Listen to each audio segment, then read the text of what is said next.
Cause I had that situation where I thought we were friends, and he was like, "Oh, I want to help you, but my man, I don't know what he did." He was just like, "No, that ain't your friend." I'm like, "No, you friend? No, baby, it's your friend."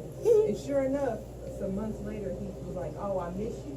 Like 6 in the morning, texting me, "Miss you." I said, "Look, I have to cut this out. Right. We ain't friends no more because I don't want to mess up what I have, what I got." Right. Because you want something that ain't gonna. And it doesn't even have to get violent. Sometimes, especially in these situations, projection happens when you are sharing your feelings, especially when one person is sharing what's going on in their relationship. So I'll say if a man is sharing with his female friend what's happening with his wife, right? And she is the sympathetic ear. A lot of times she starts to appear everything that his wife isn't. And this friendship starts to look like more than it really is. Because now he's turning his attention away in a different direction. And it's a very dangerous zone to get into, in your friendship. If you don't, and I think the responsibility is on both people in that friendship to manage that. Now, isn't that typically, or couldn't it be more so in the case where you all haven't been friends quite as long? So say versus somebody who grew up knowing somebody versus within the fire.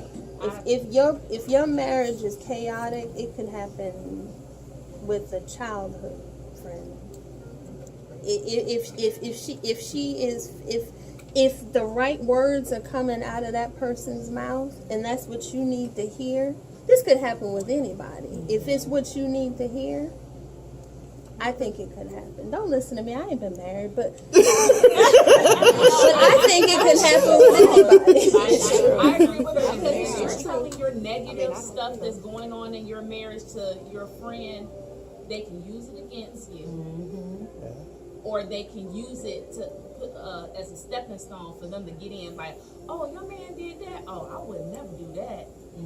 Oh, so they drive a wedge in a sense. Like, oh, well, he didn't take out the trash. Right. Man, if I was him, I'd take out the trash every day. You wouldn't have to worry about taking out no trash. But that sounds like the definition of friendship is now being redefined. Well, yeah, but what I'm saying. Oh yeah. If you thinking y'all friends, or it was a friendship, you know what I'm saying? Things change. Things change. You can be friends with somebody so long and then things just change. I mean, people don't stay the same. Carol? Maybe I'm the oddball, but I have lots of male friends, and I think it has more to do with the fact that how you carry yourself. They know whether or not to cross that line or not. So they may even want to say it, but they know that because of who you are. Bite their head off. They just know that they value the friendship that we have more than us having sex or something like that. You all describe men that I don't think men are like. I don't think they fall for you like that and think like that. They just think like, maybe I can hit that. I don't think feel like they're ready to go. That you vulnerable, and maybe they can slide up in there. But men don't. To me, they don't develop a emotional connection. That's not necessarily a male thing. But I have lots of male friends. And I'm married, and my husband has met. Oddly enough, this conversation comes up, and I think about this here recently. My husband has met male friends of mine through work, and I have friends I would never, and they would never do me because we just don't jive like that. And we talk about each other, but we're friends, and we can talk about anything, and no painful things or uncomfortable things about our lives that we share together. But we would never think about knowing each other.